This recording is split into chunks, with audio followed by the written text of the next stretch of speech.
اعوذ باللہ من الشیطان الرجیم بسم اللہ الرحمن الرحیم السلام علیکم ورحمۃ اللہ وبرکاتہ۔ الحمدللہ، دورہ قرآن پاک میں آج پہلے سپارے کا آغاز کریں گے۔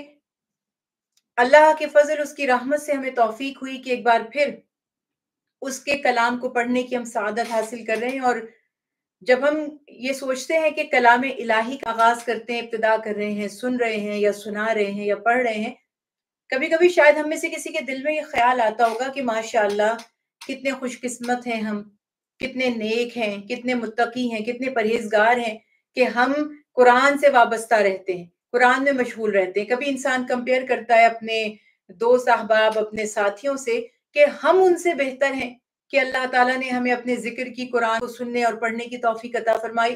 مختلف خیالات انسان کے دل میں آتے ہیں، آ سکتے ہیں، ٹھیک بھی ہوتے ہیں، مگر یہاں جو شریعت کا کانسیپٹ ہے، جو قرآن پاک سے اور رسول اللہ صلی اللہ علیہ وسلم کی تعلیمات سے ہمیں پتہ چلتا ہے، وہ یہ ہے کہ اللہ سبحانہ و تعالیٰ جب کسی کے لیے خیر اور بھلائی کا ارادہ فرماتے ہیں تو اللہ تعالیٰ اسے دین کی سمجھ بوجھ عطا فرما دیتے ہیں۔ جب اللہ سبحانہ و تعالیٰ کسی سے راضی ہوتے ہیں، اس سے بات کرنا چاہتے ہیں، کلام فرمانا چاہتے ہیں، تو ہی اس کے دل میں اپنی تلاوت کا، اپنے ذکر کا، اپنے کتاب کو پڑھنے یا سننے کا جذبہ پیدا فرماتے ہیں۔ تو دراصل یہ اللہ کا فضل ہے، اور خاص طور پر ماہ رمضان، یہ ماہ قرآن ہے۔ اس کو آپ یہ کہہ سکتے ہیں کہ یہ جیسے سیلیبریشن کا آج کل ٹرینڈ ہے، کوئی خاص اوکیزن آتا ہے، کوئی خاص موقع آتا ہے، ایک ایک ہفتے، دو دو ہفتے سیلیبریشنز ہوتی ہیں، پہلے سے پریپریشن بھی ہوتی ہے۔ تو دراصل یہ مہینہ قرآن پاک کو سیلیبریٹ کرنے کا ہے کہ کس طرح سے اللہ تعالیٰ نے ہم پر ایک احسان عظیم فرمایا، اور قرآن پاک میں اللہ ہی فرما رہے ہیں کہ تم اس کتاب کو سمجھو، یہ تمہارے لیے یعنی مومنوں کے لیے شفا ہے، ان کے لیے ہدایت ہے، ان کے لیے نجات ہے۔ تو جس طرح کی بھی انکمفرٹیبل سچویشن ہے، جس طرح کی بھی ناپسندیدہ یا ناگوار ہمارے کہنا چاہیے حالات ہیں، اب چاہے وہ مالی طور پر فائنینشلی ہوں، چاہے وہ جسمانی طور پر ہوں، پتہ ہمیں یہ چلتا ہے کہ اللہ سبحانہ تعالیٰ کا کلام، یہ قرآن پاک، اس کو پڑھنا، اس کو سننا، اس کی تلاوت کرنا، اس پہ غور و فکر کرنا، یہ ہمارے ان تمام مسائل کو، ہماری ان تمام مشکلات کو، ہماری ان تمام بیماریوں کو، ان دکھوں تکلیفوں کو لے جاتا ہے، اس کو دور کر دیتا ہے۔ تابعی ایک مشہور ہے، وہ فرماتے ہیں کہ جب قرآن کثرت سے پڑھتے ہو تو اللہ تعالیٰ تمہارے دل میں آ کے بیٹھ جاتے ہیں۔ سبحان اللہ، یعنی اب یہ ان کی دیکھیے فیلنگز، ان کے کلمات، کہ جب آپ زیادہ قرآن پڑھتے ہیں تو ایسا ہے کہ جیسے اللہ سبحانہ تعالیٰ نے آپ کے دل کو جو ہے وہ اتنی توفیق بخش دی اور سعادت عطا کر دی کہ بس اب اللہ کا جو ہے پہرا ہے ایک طرح کا آپ کے دل پر۔ اور جب اللہ سبحانہ تعالیٰ اتنے قریب ہیں تو کیا ہی بات ہے، اللہ ہمیں توفیق عطا فرمائے۔ رسول اللہ صلی اللہ علیہ وسلم کی سنت، آپ صلی اللہ علیہ وسلم کی تعلیمات، ہر سال ماہ رمضان المبارک میں جتنا قرآن، جتنا کلام، جتنے احکامات پورے سال میں آپ اپنے اصحاب سے، اپنی امت سے بیان فرماتے تھے، ان کا اعادہ فرماتے تھے، ان کو ریوائز کرنا یا ان کا ریویژن ہوتا تھا ماہ رمضان المبارک میں۔ اور اس کی ایک صورت تراویح کی صورت میں بھی صحابہ کرام رضوان اللہ علیہم اجمعین سے ثابت ہے کہ ماہ رمضان میں کثرت سے ذوق و شوق سے وہ عبادت کرتے تھے اور راتوں میں قیام کرتے تھے اور قرآن پڑھتے تھے، اور لیٹر آن یہ ایک باقاعدہ صلاۃ التراویح کے نام سے رائج ہو گئی امت میں۔ اور امت کی اکثریت، جو بھی اسکول آف تھاٹ ہے، اکثریت اس میں تراویح کو، اس کی فضیلت کو، اس کے احکامات کو جانتے ہیں اور کوشش بھی کرتے ہیں پڑھنے کی، وہ بھی قرآن فہمی کا ایک طریقہ ہے۔ تو آپ یہ محسوس کرتے ہیں کہ ماہ رمضان المبارک میں صلاۃ التراویح کا خاص اہتمام ہو رہا ہے جس میں قرآن پڑھا جا رہا ہے۔ اور دوسرا طریقہ کیا ہے؟ درس قرآن، دورہ قرآن۔ بہت سے لوگ پورے سال درس و بیان میں نہیں جاتے، لیکن ماہ رمضان المبارک میں جاتے ہیں، تو یہ اس کلام کی سعادت ہے۔ اب یہ ایک الگ ڈیبیٹ ہے کہ ہمیں پورے سال اس سے جڑے رہنا ہے، لیکن جو ماہ رمضان المبارک میں اس سے جڑ گیا ہے، یقیناً اس کو بھی اس کا فیض، اس کا نفع، اس کا فائدہ ضرور حاصل ہوگا۔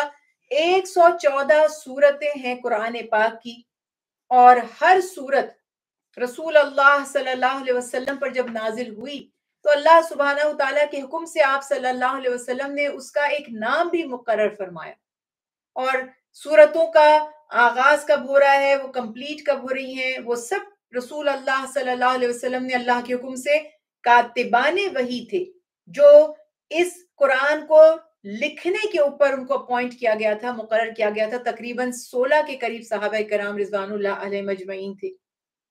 انہیں بتاتے تھے آپ صلی اللہ علیہ وسلم یہ آیات اس صورت کی ہیں، یہ آیت اس آیت مبارکہ کے بعد آئے گی، سورت کا یہاں آغاز ہو رہا ہے، سورت کا یہاں اختتام ہو رہا ہے۔ یہ سب چیزیں اس میں کسی قسم کا اس کو کمپائل کرنے تک، اس کو محفوظ کرنے تک کوئی شک شبہ نہیں تھا۔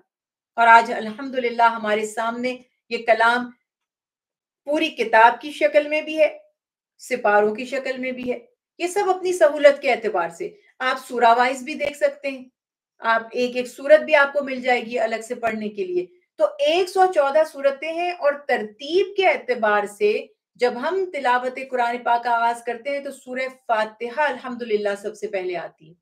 فاتحہ کے معنی ہوتے ہیں کھولنے، ابتدا یا آغاز کرنے والی، اور یہ دیکھیے کہ یہ ابتدائی صورتوں میں سے بھی ہے۔ عام طور پر لوگ یہ کہتے ہیں کہ سورہ علق کی 5 آیات سب سے پہلے وحی ہے، مگر بہت سے علماء اور محققین کا یہ کہنا ہے کہ ابتدائی سورہ جو رسول اللہ صلی اللہ علیہ وسلم پر نازل ہوئی وہ سورہ فاتحہ ہے۔ تو یہ بس جان لیجئے کہ سورہ فاتحہ بھی ابتدائی صورتوں میں سے ہے، اور اسی لیے اللہ سبحانہ وتعالیٰ نے اس کو فاتحۃ الکتاب کا مقام عطا کر دیا۔ اور اس کی فضیلت کا اندازہ آپ اس بات سے لگا سکتے ہیں کہ 5 وقت نماز جو امت مسلمہ پر فرض کی گئی ہے اس کی ہر رکعت میں سورہ فاتحہ پڑھی جاتی ہے، اور یہ لازم ہے، یہ نماز کا حصہ ہے، نماز کی شرط ہے کہ نماز میں سورہ فاتحہ پڑھی جائے گی۔ اس میں برکت بھی ہے، اس میں شفا بھی ہے، یہ رقیہ بھی ہے، یہ مختلف جو نیگیٹو انرجیز ہمارے آس پاس ہوتی ہیں، جو امراض ہوتے ہیں ان کو دور کرنے والی بھی ہے، یہ نجات دینے والی بھی ہے، یہ سفارش کرنے والی بھی ہے، بخشش کروانے والی بھی ہے، یہ دعا بھی ہے اللہ تعالیٰ سے جو ایک بندہ کرتا ہے۔ اور رسول اللہ صلی اللہ علیہ وسلم کے زمانے سے ثابت ہے کہ اس کو پڑھ کر دم بھی کیا گیا، کسی زہریلے کیڑے یا جانور کے کاٹنے سے، سانپ بچھو اس قسم کے کسی چیز نے کاٹ لیا تو اس سے بھی، اور جو نیگیٹو انرجیز ہیں جیسے آج کل ہم کہتے ہیں نا آسیب کا سایہ ہو گیا، یا کوئی اس کے اوپر سایہ ہو گیا، یا اس کے اوپر کی چیزیں آ گئی ہیں، یا جو بھی ہماری باتیں کی جاتی ہیں، آپ صلی اللہ علیہ وسلم کے زمانے میں بھی اس سے دم ثابت ہے، اور آپ صلی اللہ علیہ وسلم نے اس کو بہت ہی زیادہ سراہا بھی، اور پھر فرمایا کہ یہ تو ہے ہی سورہ شفا، تو اس کا پڑھنا بھی شفا ہے، اس کو پڑھ کے دم کرنا اور بیماروں کو پلانا، یا بیمار اس کو پڑھیں یا بیماروں کو تلاوت کر کے سنایا جائے، ہر طرح سے فیض ہی فیض ہے، فائدہ ہی فائدہ ہے۔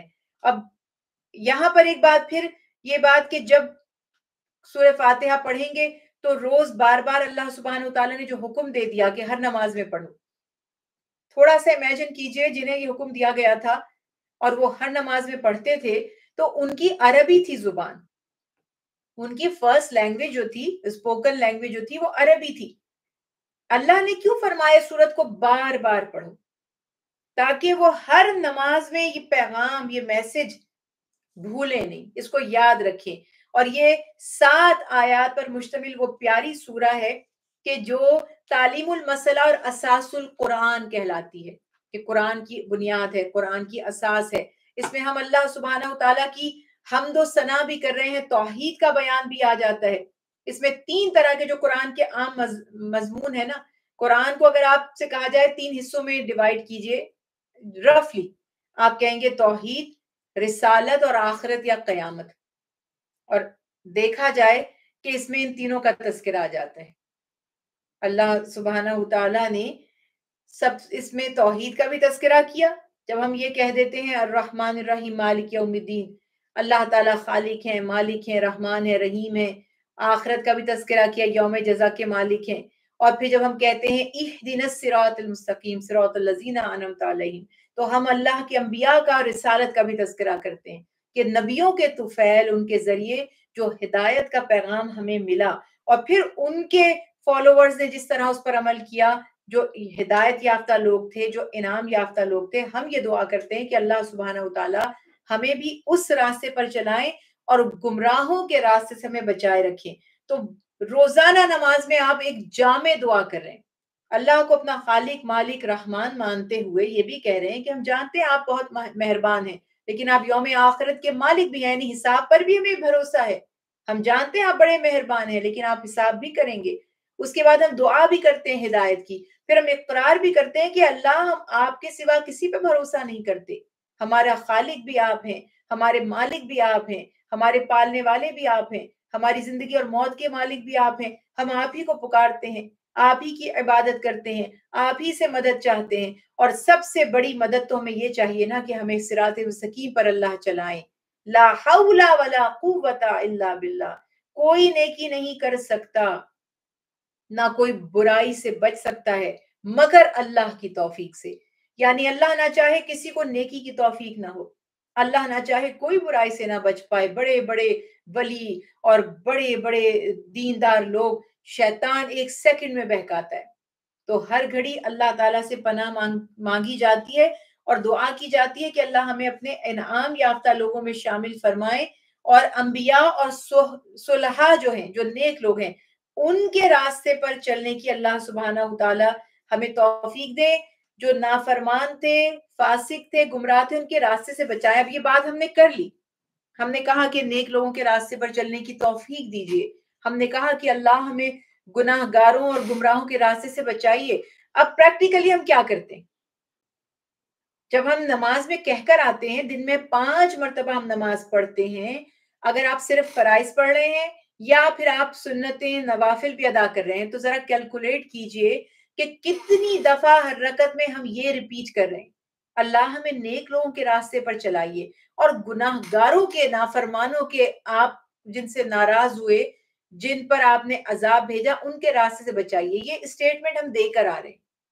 اور جب ہم نماز سے سلام پھیر کے ہٹتے ہیں، کیا ہم ان نیک لوگوں کے راستے پر چلنے کی کوشش کرتے ہیں، یا ہم ہر کام اس راستے کے اگینسٹ کرتے ہیں جو نیک لوگ کرتے تھے، جو انبیاء کا طریقہ تھا، جو صلحاء کا طریقہ تھا؟ آج ہم بات کریں گے اپنے پیارے رسول صلی اللہ علیہ وسلم کے حوالے سے، ظاہر ہے ہم ان کی امتی ہیں۔ اللہ کے نبی کی سنتیں اور طریقہ کیا تھا؟ آپ صلی اللہ علیہ وسلم کا معمول کیا تھا زندگی کے بارے میں؟ آپ کا مزاج کیسا تھا؟ آپ کیسے انسانوں کی قدر فرماتے تھے؟ آپ کیسے لوگوں سے شفقت برتتے تھے؟ آپ بڑوں کا ادب کیسے فرماتے تھے؟ مسکینوں سے، بیواؤں سے شفقت کیسے فرماتے تھے؟ بچوں سے کیسے محبت سے اور حسن سلوک سے پیش آتے تھے؟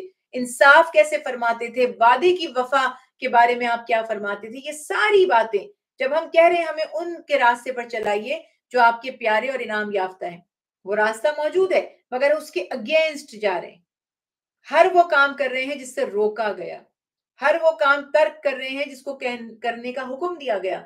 ادھر ہم دعا کر رہے ہیں اللہ ہمیں مبغوض اور جن پر آپ کا غضب ہوا، جو گمراہ ہوئے، داعلین اور غیر المغضوب علیہم، مغضوب علیہم، داعلین، ان کے راستے سے ہمیں بچائیے۔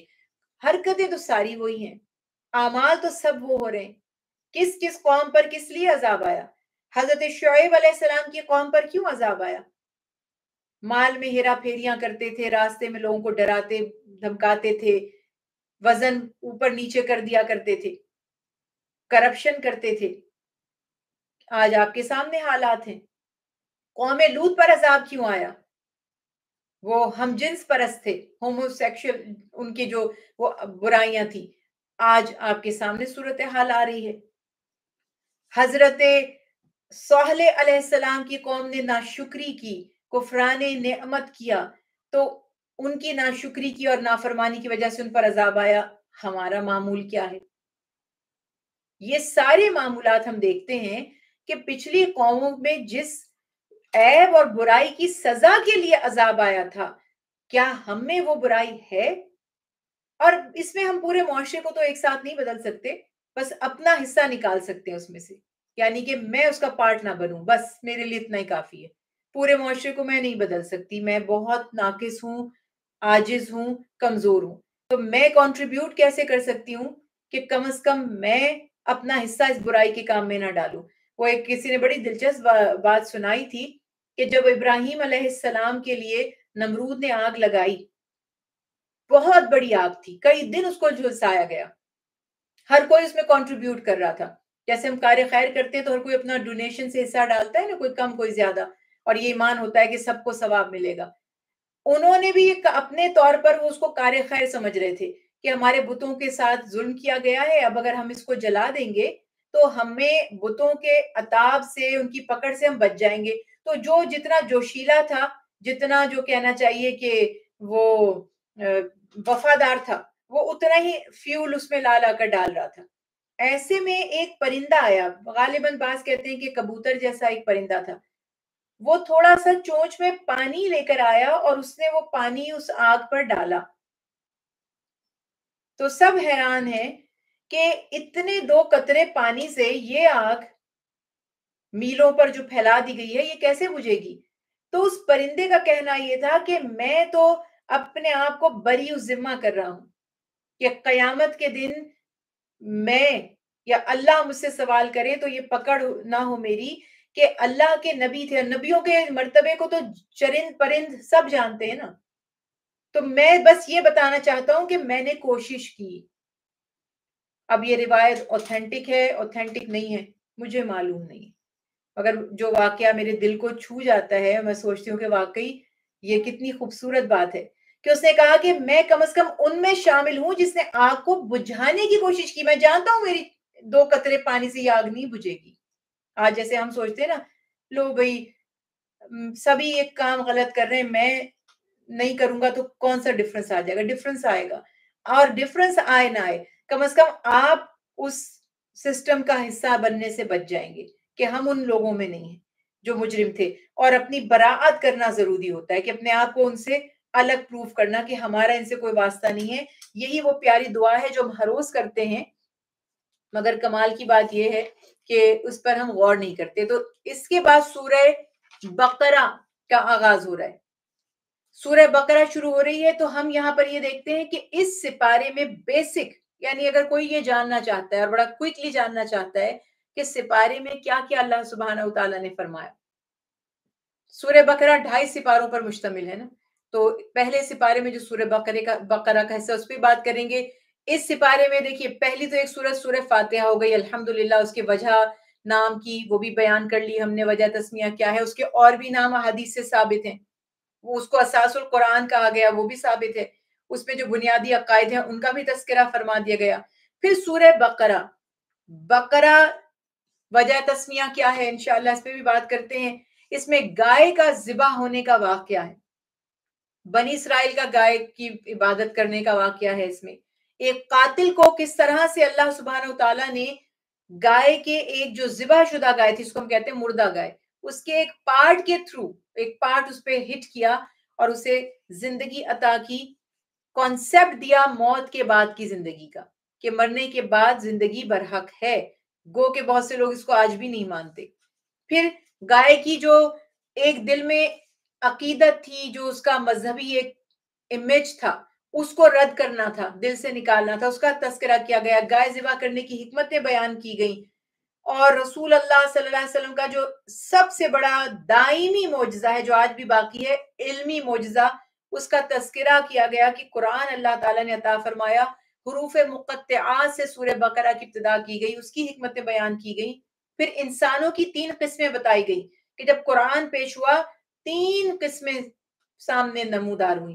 ایک وہ جو اس پر ایمان لائے اور مومن کہلائے، ایک وہ جنہوں نے اس کا انکار کر دیا اور کافر کا ٹائٹل ان کو دیا گیا، اور تیسرا فرقہ یا تیسرا گروہ یا تیسری جماعت ان انسانوں کی تھی جنہوں نے زبان سے تو کہا آمنا، ہم ایمان لائے، لیکن دل سے کافر ہی رہے، ان کو منافق کہا گیا، اس کا تذکرہ کیا گیا. پھر ایمان بالغیب کا تذکرہ، نماز قائم کرنے کا تذکرہ، اس میں زکوٰۃ کا حکم آیا، اس میں آسمانی کتابوں پر ایمان لانے کی جو ہے وہ تلقین کا تذکرہ ہے، آخرت کی تصدیق کا بیان ہے. اور پھر کفار منافقوں کے جو اوصاف تھے، یعنی ان کا ایٹیٹیوڈ، ان کا بیہیویئر، وہ بتایا گیا. آدم علیہ السلام جو ابو البشر ہیں، تمام انسانوں کے والد، ان کا بی بی حوا کا تذکرہ، اور ابلیس کا جو واقعہ تھا. اور یہ جو ڈیمونسٹریشن تھا، یہ جو ایک سچویشن بنی تھی آدم علیہ السلام اور بی بی حوا والی جو ابلیس نے آ کر ان سے میوہ ان کو کھلوایا، اس میں حکمتیں تھیں، اس میں لیسن تھا، اسی پہ بیس کر کے ہمیں دنیا میں بھیجا جانا تھا کہ یہ نمونہ دیکھ لو، ایسی ہوگی تمہاری زندگی کہ کچھ چیزیں جو تمہیں نہیں ان کے قریب جانا چاہیے وہ تمہیں اٹریکٹ کریں گی، اور کہنے والے تم سے کہیں گے کہ اس میں کوئی حرج نہیں ہے، یہ بڑی پیاری ہیں، تم ان سے دور کیوں ہو؟ اور تم ان چیزوں میں انوالو ہو جاؤ گے اور تم اس امتحان میں فیل ہو جاؤ گے جو اللہ سبحانہ و تعالیٰ نے تمہارے لیے، یہ پوری کائنات کو جو خالق کیا تھا امتحان کے لیے، وہ جس امتحان میں اللہ نے تمہیں ڈالا تھا، تم ناکام ہو جاؤ گے۔ یہ والی سچویشن اس وقت ایک میوے، ایک فوربڈن فروٹ کے ذریعے اللہ نے کریٹ فرمائی، مگر وہ سب سمبولک ہے ایک طرح کا اگر دیکھا جائے تو۔ ہمارے لیے زندگی میں روزانہ وہ فوربڈن فروٹ ہمارے سامنے ہوتا ہے، روزانہ ابلیس ہمیں آ کے کہہ رہا ہوتا ہے کہ آ جاؤ، تمہیں تو فائدہ ہو جائے گا اس سے، کیوں پریشان ہوتے ہو؟ تو چلے جاؤ اس کی طرف۔ اور اگر اللہ نہ کرے ہم چلے گئے تو جیسے آدم علیہ السلام اور بی بی حوا اللہ کی رحمت سے دور کر دیے گئے تھے، تو اللہ نہ کرے کہ ہم بھی کر دیے جائیں۔ تو یہ ساری سچویشن بتائی گئی، یہ کروایا گیا باقاعدہ، تاکہ ہمیں سبق سکھا دیا جائے اور بتا دیا جائے یہ ہے بھائی زندگی، یہ پوری زندگی کا نچوڑ ہے، یہی سب سلسلہ چلتا رہے گا۔ یہ واقعہ بیان کرنے کے بعد آدم علیہ السلام کی خلافت، انفیکٹ جب آدم علیہ السلام کی بات ہوتی ہے تو دو باتیں یاد رکھیے گا، اس پہ بھی لوگ بحث کرتے ہیں اور اس پہ بھی فتنے اٹھاتے ہیں۔ بعض کہتے ہیں آدم جو ہے وہ کوئی پروفٹ کا نام نہیں تھا، بلکہ آدم سے مراد ہے ابو، آئی مین ہیومن بینگ، مین کائنڈ، اور یہ جو انسان ہے یہ بنی نو آدم۔ تو یہ جو کہتے ہیں نا کہ وہ لٹل نالج بیکم ڈینجر، آج کچھ ایسے محققین ہیں جو اچھی بھی باتوں پہ ریسرچ کر کے اچھی بھی باتیں نکال رہے ہیں، لیکن پٹری سے بھی اتر جاتے ہیں، وہ بالکل ہی پھر سوچے سمجھے بغیر ہی ہر چیز کو عقل کی کسوٹی پر پرکھنے کی کوشش کرتے ہیں۔ تو یاد رکھیں کہ جب آپ ڈیٹیل میں قرآن پاک تلاوت کرتے ہیں، اس کا مطالعہ کرتے ہیں، تو آپ کو پتہ چلتا ہے کہ آدم کو ایز اے ہیومن بینگ بھی استعمال کیا گیا، یا بنی آدم، اور ایسے بھی کہ بھئی آدم یعنی انسان، اور ایز اے پروفٹ ایک آدم ان کو بھی تذکرہ کیا گیا کہ جب ان پر وحی بھیجی گئی، جب ان کو اللہ تعالیٰ نے فضیلت عطا کی، تو وہ واقعہ یہاں بیان کیا گیا۔ اور آدم کی خلافت کی جب ہم بات کرتے ہیں تو یہاں پر انسان کی خلافت، انسان کی رسپانسبلٹیز، وہ اللہ کا خلیفہ نہیں ہوتا، اللہ تعالیٰ کو کسی خلیفہ کی ضرورت نہیں ہے، اور انسانوں کے مابین ایک خلیفہ کا درجہ پاتے ہیں۔ جب وہ خلیفہ بن جاتے ہیں تو انفیکٹ وہ ذمہ داریاں انہیں دے دی جاتی ہیں کہ اب تم ضامن ہو، اب تم رسپانسبل ہو کہ تمہیں اپنی رعایا کا، اپنی عوام کا، یا جنہوں نے تمہیں خلیفہ منتخب کیا ہے یا جن کے خلیفہ ہونے کی تمہیں سعادت دی گئی ہے، تم نے ان کی حفاظت کرنی ہے اور ان کو سنبھالنا ہے اور ان کا نظام سنبھالنا ہے۔ پھر یہود کا تذکرہ کیا گیا، اور سورہ بقرہ میں بہت ڈیٹیل سے یہود کا کس طرح اللہ نے ان پہ انعامات نازل فرمایا اس کا تذکرہ ہے۔ پھر انہوں نے جو بار بار ہر موقع پر اللہ نے انہیں انعامات دیے وہ بھی تذکرہ ہے، اور ہر قدم پر انہوں نے ان انعامات میں جو نافرمانی کی اللہ سبحانہ وتعالیٰ کی، جو اس کے انعام کا انکار کیا، جو کفران نعمت کے دو طریقے ہوتے ہیں، ایک تو اس کا احساس نہ کرنا اور نہ شکراپن کرنا، ایک اس نعمت کو مس یوز کرنا، غلط اس کا استعمال، یہ بھی کفران نعمت ہے، تو ان کا تذکرہ کیا گیا۔ پھر جو عبرت ان کے واقعات سے ملتی ہے اس کا تذکرہ کیا گیا۔ حضرت ابراہیم علیہ السلام کا بیان اس میں شروع کیا گیا۔ حضرت ابراہیم علیہ السلام کو جو اللہ تعالیٰ نے آزمائشوں میں ڈالا، مختلف آزمائشوں سے، امتحان سے ان کو جانچا گیا اور ان کو ایگزامپل بنا دیا گیا انسانوں کے لیے، اس کا بھی تذکرہ ہے۔ حضرت ابراہیم علیہ السلام جو ایفرٹس انہوں نے کی اور جو دعائیں فرمائیں، اور ان دعاؤں کو اللہ نے کیسے قبول فرمایا، اس کا نتیجہ کیا نکلا، اس کا بھی یہاں پر بیان کیا گیا۔ پھر بتایا کہ یہ جو ابراہیم علیہ السلام کا راستہ ہے، حق کا راستہ ہے، وہ دین حنیف ہے جو وہ لے کر آئے ہیں، جس کی دعوت دے رہے ہیں، تو جو اس دین سے منہ پھیرے وہ کم عقل ہے، نادان ہے، جیسے ہم کہتے ہیں احمق ہے، بے وقوف ہے، نادان ہے، جو اس دین کو چھوڑ دے۔ یعنی دنیا میں آپ کسی چھوٹے سے بچے سے بھی اگر کوئی چیز کہتے ہیں دیکھو اس میں یہ فائدہ ہے اور اس میں یہ نقصان ہے، اگر آپ وہ کسی چیز کی سچائی اس کے سامنے کلیئر کر دیتے ہیں تو وہ کہتے ہیں ہاں ٹھیک ہے، اب آپ پوچھے بتاؤ اس میں سے اچھی کون سی ہے، وہ کہے گا جی یہ اچھی ہے. لیکن ایسے نادان لوگ جو بری کو اچھی سمجھ کے پک کر لیں، انسان سوچتا ہے کیا انہیں شعور نہیں تھا، کیا انہیں عقل نہیں تھی، کیا سمجھ بوجھ نہیں تھی، کیوں انہوں نے ایسا کام کیا. تو ہر دور میں ایسے نادان رہے ہیں. تو اللہ تعالیٰ فرما رہے دین ابراہیمی تو دین حنیف ہے، اس سے صرف اور صرف وہی لوگ منہ پھیر سکتے ہیں یا اعراض کر سکتے ہیں جو بالکل ہی نہ کہنا چاہیے کہ عقل سے بالکل ہی محروم کر دیے گئے ہیں اور جنہیں کوئی شعور یا سمجھ بوجھ نہیں.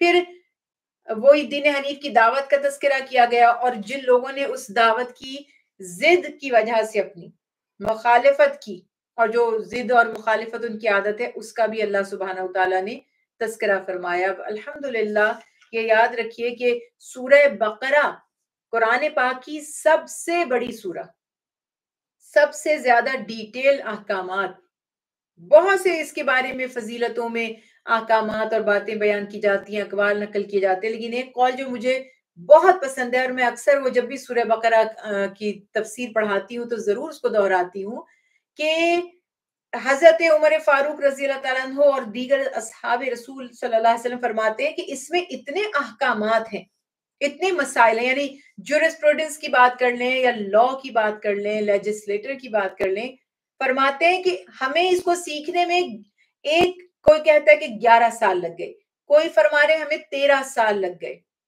اور اس میں انہوں نے نچوڑ کیا نکالا کہ اس میں 1000 اوامر اور 1000 نواہی ہیں.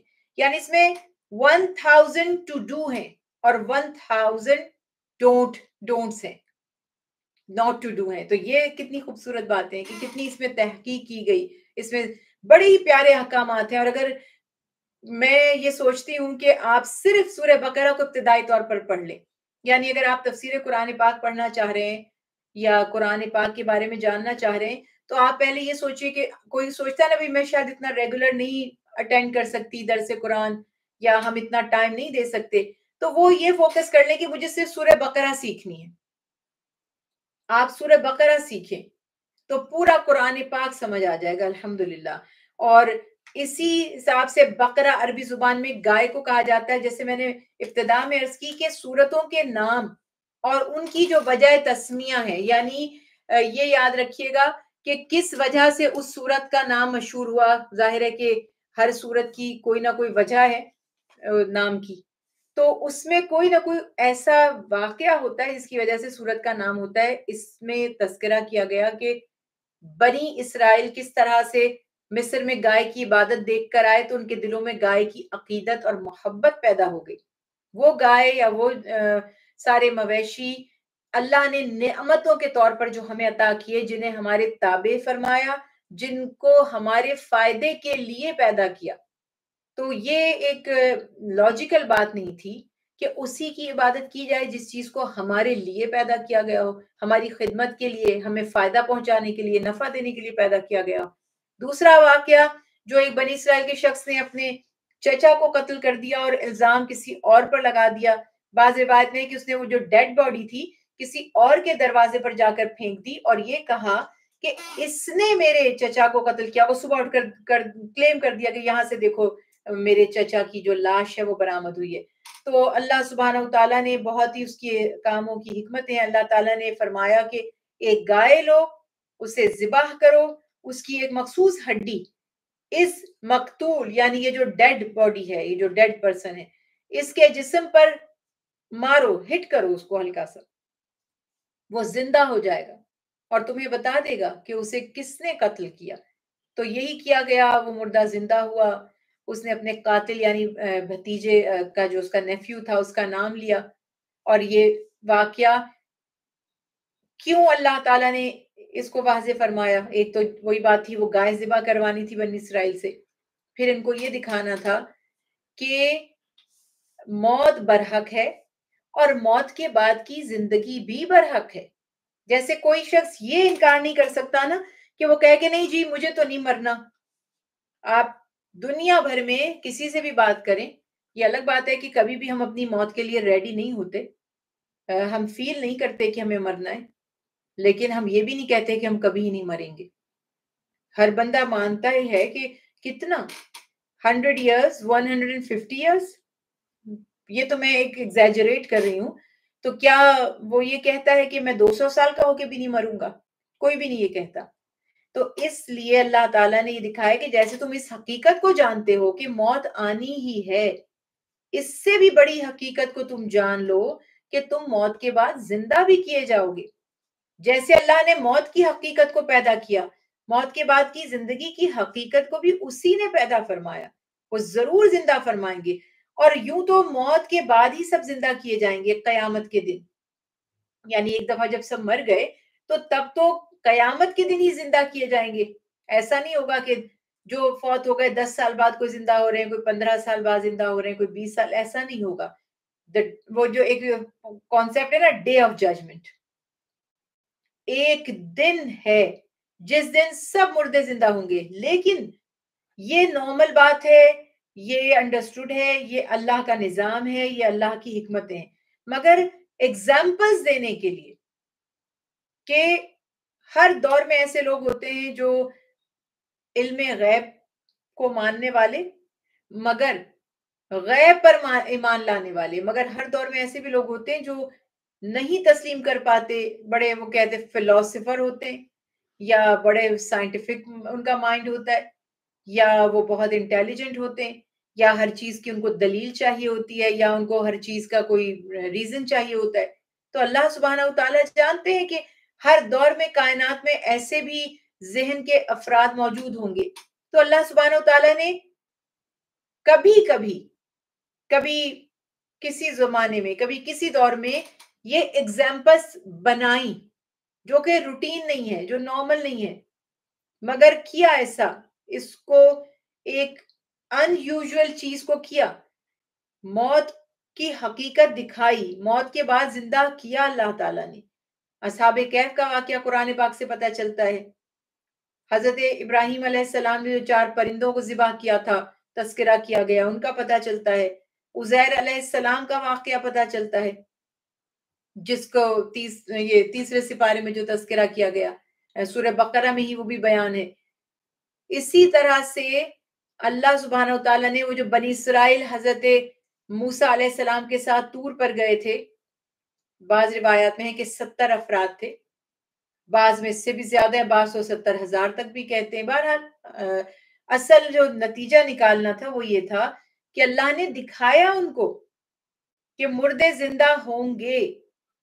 اچھا، یہ ریکارڈ ہوگی بات، ریکارڈ پر آ گئی یہ بات، اب ہمیں بھی پتا ہے۔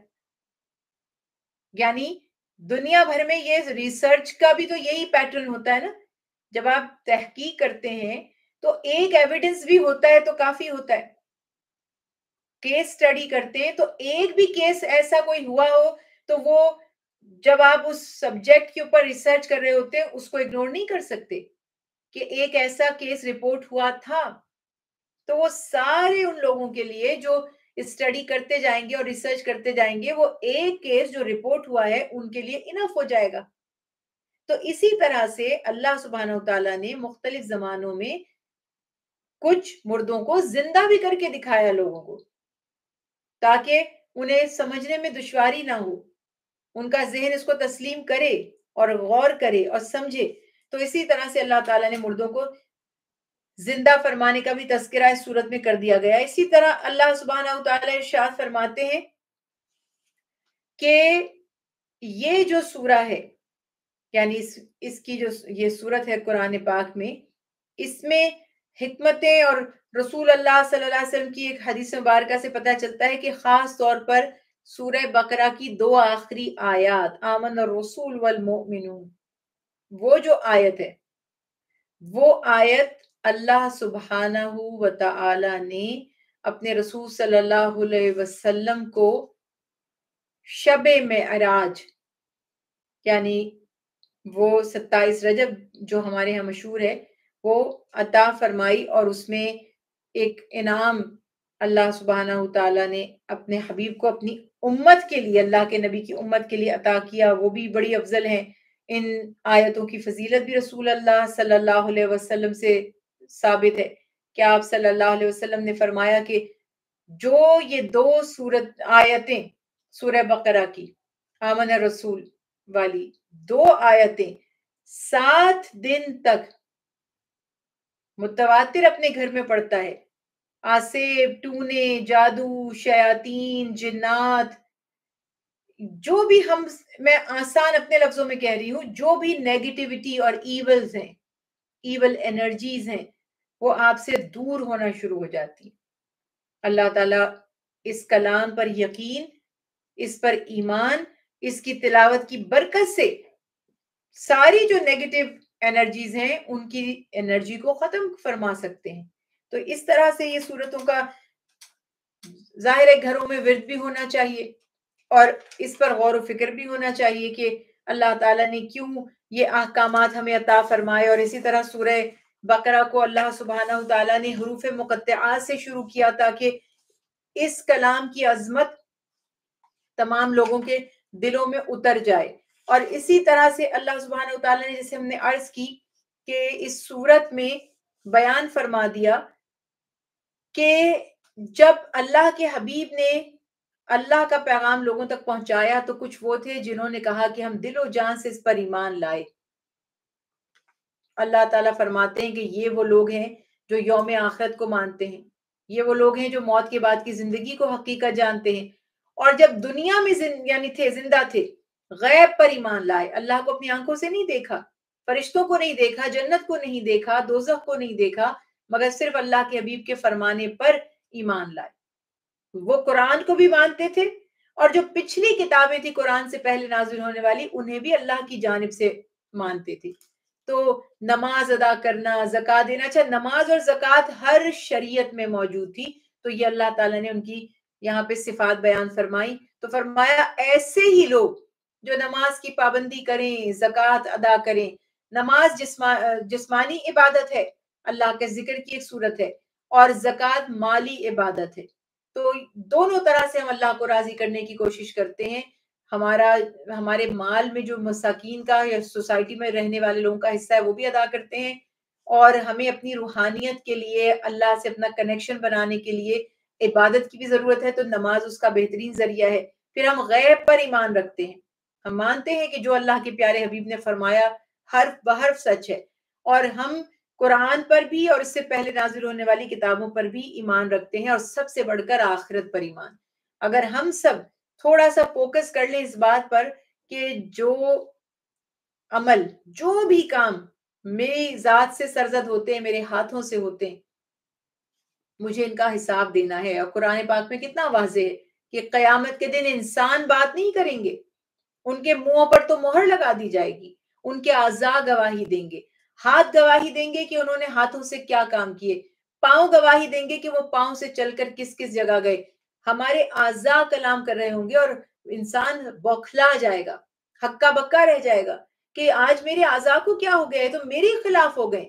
یعنی آپ یوں سمجھ لیجئے کہ آپ کے غلام، آپ کے وفادار، آپ کے ماتحت، آپ کے سبارڈینیٹ اچانک آپ کی اگینسٹ وٹنس بن جائے۔ وہ کہتے ہیں نا وعدہ معاف گواہ بن جاتے ہیں جیسے دنیا میں، آپ ہی کے خلاف گواہی دینا شروع ہو جائے، اور انسان حیران ہوگا کہ یہ تو میرے اعضاء ہیں، تو یہ میرے خلاف کیوں بات کر رہے ہیں آج۔ یہ وہ مقام ہوگا۔ اسی لیے آخرت پر یقین رکھنا، اور جتنا زیادہ ہمارے دلوں میں عقیدہ آخرت پختہ ہوتا جائے گا، اتنا ہی زیادہ ہمیں دنیا میں رہنے کا طریقہ سلیقہ آ جائے گا، ہم اللہ کی نافرمانی کم سے کم کرنے لگیں گے، اور اس کی اطاعت والے اعمال ہم سے انشاءاللہ زیادہ ہونے لگیں گے۔ اور کچھ وہ لوگ تھے جنہوں نے سراسر کہتے نا دو ٹوک کلیئرلی انکار کر دیا کہ ہم قرآن کو نہیں مانتے۔ یہ آج بھی ہیں، یہ ایتھیسٹ لوگ ہیں، اور جو بھی ہیں مذہب کو نہیں مانتے، دین کو نہیں مانتے۔ بھائی کیوں نہیں مانتے؟ آپ کے پاس دلیل کیا ہے؟ آپ دلیل تو دیجئے۔ بس آپ کی عقل میں نہیں آتا، آپ کو حقیقت نہیں لگتی یہ بات، تو آپ نہیں مانتے۔ کتنے لوگ مر کے جیے، اٹھے، زندہ ہوئے، اور انہوں نے آ کے ان کو بتایا کہ حساب کتاب قائم نہیں ہوا، کیا موت کے بعد کی زندگی جو ہے وہ جھوٹ ہے یا قائم نہیں ہوگی۔ تو اسی طرح سے اس دور میں بھی اپنے حساب سے سوچنے والے لوگ موجود تھے۔ تو ہم تو اس پہ سمپل سی بات کہتے ہیں، بالکل ایک کلیئر سا آسان سا جواب ہے کہ اگر ہم اللہ پر ایمان رکھتے ہیں، گناہوں سے بچتے ہیں، حرام سے پرہیز کرتے ہیں، نیک کام کرتے ہیں، تو اگر قیامت قائم نہ بھی ہوئی تو ہمیں تو کوئی نقصان نہیں ہوگا. نقصان تو انہیں ہوگا نا کہ جو یقین ہی نہیں رکھتے تھے، جو ایمان بھی نہیں لائے، اچھے کام بھی نہیں کیے، برائی سے بچے بھی نہیں، تو ان کا پھر کیا انجام ہوگا؟ کیونکہ انہیں تو یقین ہی نہیں تھا، اس لیے انہوں نے تو کوئی تیاری ہی نہیں کی. اس لیے اللہ تعالیٰ نے یہ بھی واضح فرمایا. اور کچھ ان کے درمیان ہیں جن میں اتنی جرت نہیں ہے کہ وہ صاف صاف کہہ سکیں کہ ہم نہیں مانتے. وہ ہپوکریٹس ہیں، وہ دلوں میں چھپا کر رکھتے ہیں اپنے اصل جذبے کو. اس میں دو ریزنز ہیں. ایک وہ بزدل ہیں، وہ سوچتے ہیں کہ جیسے بعض لوگ ہوتے ہیں نا، کسی کو بھی برا نہیں کہتے. اور مولا علی کا قول مجھے بڑا پیارا لگتا ہے کہ اگر سب تمہیں پسند کرتے ہیں تو اس کا مطلب تم منافق ہو. یہ اتنی پیاری بات ہے، اور یہ آپ کو لٹرلی پریکٹیکل کیوں؟ کیونکہ آپ حق پر ہیں تو کوئی نہ کوئی آپ کو ناپسند کرے گا، آپ کے خلاف ہوگا. سب کیسے راضی ہیں آپ سے؟ کیوں خوش ہیں؟ کیا کرتے ہیں آپ سب کو؟